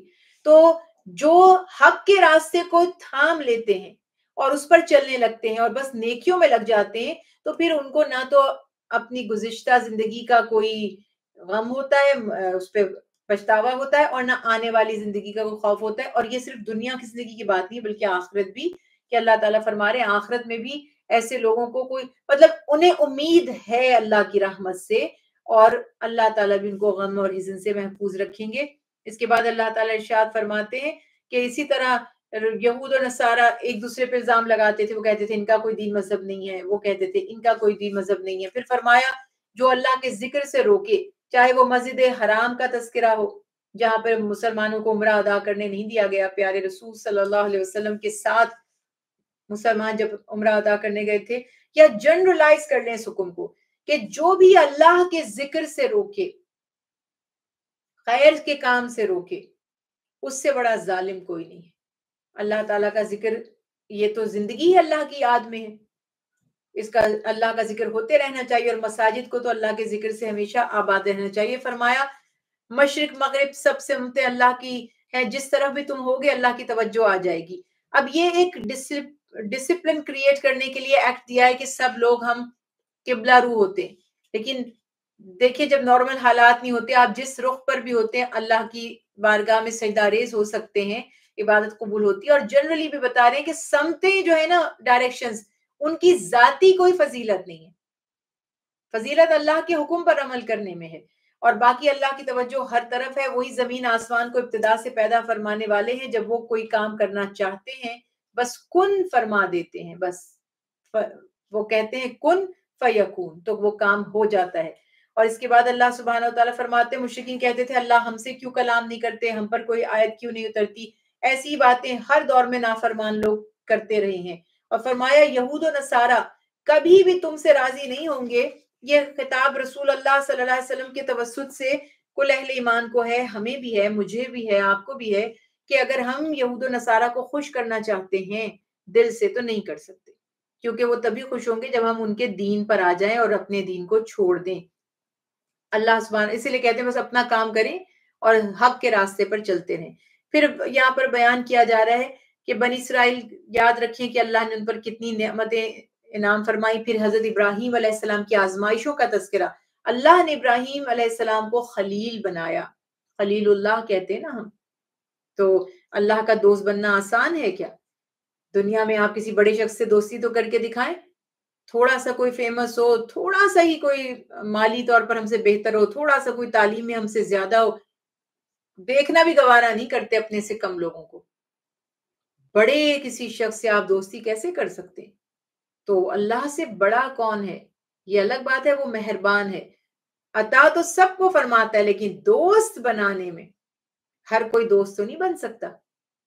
دیا ہوا سب اسی کا کھاتے ہیں، لیکن وہ درجہ جو دوستی کا ہے وہ الگ ہے. تو فرمایا آزمائشوں سے گزرنا پڑتا ہے، امتحانات میں پاس ہونا پڑتا ہے، صبر کرنا پڑتا ہے، پھر میرے قریب آتے ہو اور میرے دوست کہلاتے ہو. جیسے خلیل بنے ابراہیم خلیل اللہ جو تھے، کیسے کیسے اللہ نے انہیں آزمایا، اور ہر آزمائش میں خوشی کے ساتھ وہ ثابت قدمی کے ساتھ ڈٹے رہے، تو اللہ تعالیٰ نے ان کو امام بنا دیا. امام الانبیاء یعنی ان کی نسل سے امامت شروع ہوئی، اور پھر ویسے امام الانبیاء رسول اللہ صلی اللہ علیہ وسلم کا لقب ہم دیتے ہیں خاص طور پر معراج کے ریفرنس سے. تو یہ اللہ تعالیٰ ارشاد فرماتے ہیں کہ انہوں نے خانہ کعبہ کی تعمیر فرمائی اسماعیل علیہ السلام کے ساتھ مل کر، دعا فرمائی یہاں کے رہنے والوں کو رزق دیجئے، انہی میں سے ایک رسول بھی بھیج دیجئے. وہ بھی دعا حضرت ابراہیم علیہ السلام نے فرمائی تھی، اس کا تذکرہ بھی یہاں پر کیا جاتا ہے. ہمیں اپنا فرما بردار بنائیے، اور اس کے بعد ہماری اولاد کو بھی ہمیں اپنی عبادت کے طریقے سکھا دیجئے، اور ایسا رسول بھیجیے جو آپ کی آیتوں کی تلاوت کریں، انہیں کتاب اور حکمت سکھا دے اور ان کا تزکیہ کر دے. بے شک آپ زبردست ہیں، یعنی غلبے والے ہیں اور حکمت والے ہیں. اللہ سبحانہ وتعالیٰ نے ہر بحرف رسول اللہ صلی اللہ علیہ وسلم کی صورت میں یہ دعا قبول فرمائی، اور آپ جب تشریف لائے تو اللہ نے فرمایا کہ ہم نے آپ کو کتاب اور حکمت دینے والا، تزکیہ کرنے والا بنا کر بھیجا ہے. تو اس کے بعد فرمایا کہ جو اتنے خوبصورت دین سے، حق دین سے، جو لاجک چاہتے ہیں، جو فطرت پر یقین رکھتے ہیں، جو سائنٹیفک ریلیجن چاہتے ہیں، ہر چیز تو ہے دین ابراہیمی میں. تو فرمایا کہ جو ابراہیم علیہ السلام کے دین سے منہ پھیرے تو سب سے بڑا بدبخت اور بد نصیب وہی ہے. اور یہ وہ خوبصورت دین تھا جس کی وصیت ابراہیم علیہ السلام نے اپنے بیٹوں کو کی تھی، یعقوب علیہ السلام کو کی تھی، انہوں نے اپنی اولادوں کو کی تھی. اور انبیاء علیہ السلام کے کنسرنز کیا ہوتے تھے، ان کی فکریں کیا ہوتی تھی، ان کے خدشات کیا ہوتے تھے، کہ ہمارے بعد ہماری اولادیں حق کے راستے کو نہ چھوڑ بیٹھیں. اور وہ جب وصیت فرماتے تھے تو یہ نہیں کہتے تھے کہ اتنا میرا بینک بیلنس ہے، فلاں کے پاس میرا اتنا ادھار ہے، اس سے لے لینا، فلاں کو یہ دے دینا. نہیں، وہ فرماتے تھے بس یہ مجھے تم بتاؤ کہ میرے بعد تم کس کی عبادت کرو گے. تو وہ اولادیں بھی الحمدللہ سبحان اللہ انبیاء کی، وہ فرماتے تھے آپ کے پروردگار کی، یعنی کہ اللہ کی عبادت کریں گے جس کے سوا کوئی معبود نہیں ہے. اور یہی اقرار انبیاء علیہ السلام سے لیتے تھے. اور اللہ نے فرمایا وہ ایک امت تھی گزر گئی، جو انہوں نے کمایا ان کے لیے، اور جو تم کماؤ تمہارے، یعنی کہ ان انبیاء علیہ السلام اور ان قوموں کی جو باتیں تھیں وہ اللہ تعالیٰ نے واضح فرما دی.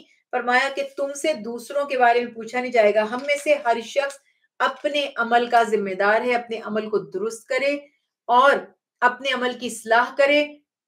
جو گزر گئے، خاص طور پہ یہ تو خیر دوسرے مذہب کے لوگوں کے بارے میں زیادہ، لیکن ویسے بھی ہمیں کہ دوسروں گئی گزری باتوں پہ لڑنے جھگڑنے اور اس کو ثابت کرنے، صحیح کسی کو غلط ثابت کرنے کے بجائے اپنے عمل کی اصلاح کی جائے اور اللہ سے ہدایت کا سوال کیا جائے. اور اللہ تعالیٰ فرماتے ہیں کہ یہود و نصارہ بننے سے ہدایت نہیں ملے گی، بلکہ جو ملت ابراہیمی یعنی دین حنیف پر چلے گا اس سے ہدایت نصیب ہوگی، کیونکہ ابراہیم علیہ السلام معاذ اللہ مشرک نہیں تھے۔ یہودی کہتے تھے ابراہیم علیہ السلام ہمارے تھے، عیسائی کہتے تھے ہمارے نبی تھے۔ اللہ تعالیٰ فرماتے تم تو دونوں شرک کرتے ہو۔ معاذ اللہ ابراہیم علیہ السلام تو مشرک نہیں تھے، وہ تو مائل بحق تھے، توحید پرست تھے۔ پھر اللہ تعالیٰ ارشاد فرماتے ہیں کہ کہو کہ ہم ایمان لائے جو اتارا گیا آپ پر اور جو اتارا گیا آپ سے پہلے، یعنی قرآن پاک پر اور پچھلی کتابوں پر۔ ابراہیم علیہ السلام، اسماعیل علیہ السلام، اسحاق و یعقوب علیہ السلام، ان کی اولادیں، عیسیٰ علیہ السلام، موسیٰ علیہ السلام، سب پر یعنی انبیاء پر۔ اور یہ بھی کہو کہ ہم ان کے درمیان کسی میں فرق نہیں کرتے، یعنی ایمان لانے میں لا نفرق بین احد منہم، یعنی اب یہاں پہ ہے کہ ایمان لانے میں فرق نہیں کرتے۔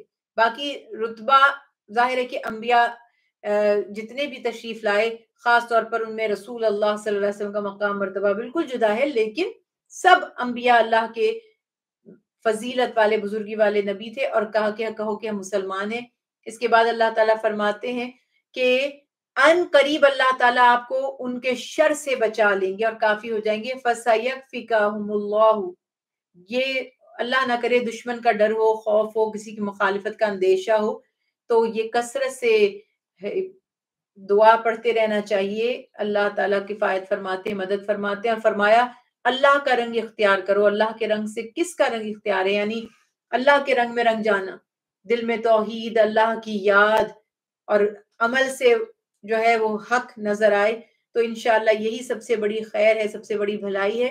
اور اللہ تعالیٰ ارشاد فرماتے ہیں کیا تم یہ کہتے ہو کہ ابراہیم علیہ السلام اور اسماعیل علیہ السلام، اسحاق و یعقوب علیہ السلام یا ان کی اولادیں یہودی یا نصرانی تھی؟ جیسے آج کل ہم یہ کرتے نا، فرقوں کی چکر میں ایسے پھنس گئے ہیں، تو ان سے پوچھو کہ صحابہ کرام رضوان اللہ علیہ مجمعین کا کیا فرقہ تھا، محمد مصطفیٰ صلی اللہ علیہ وسلم کا کیا فرقہ تھا؟ کیا آپ صرف مسلمان نہیں تھے؟ کیا صحابہ کرام صرف مسلمان نہیں کہلاتے تھے اپنے آپ کو؟ تو ہمیں بھی کچھ غور کرنے کی ضرورت ہے کہ ہم اللہ کے، اس کے حبیب کے احکامات کو دل و جان سے تسلیم کر لیں اور یونٹی کے ساتھ ایک ہو جائیں اور اللہ کی فرما برداری میں لگ جائیں۔ اللہ تعالیٰ ارشاد فرماتے ہیں جو کچھ ہم کام کرتے ہیں اللہ تعالیٰ ان کو ظاہر فرمانے والے اور دیکھنے والے ہیں، ان کا علم رکھنے والے ہیں۔ یہ وہ لوگ تھے جو گزر گئے، ان کا کیا ان کے لیے تھا اور تمہارا کیا تمہارے لیے، اور وہ جو کیا کرتے تھے تم سے اس کا سوال نہیں کیا جائے گا۔ وما علینا الا البلاغ المبین۔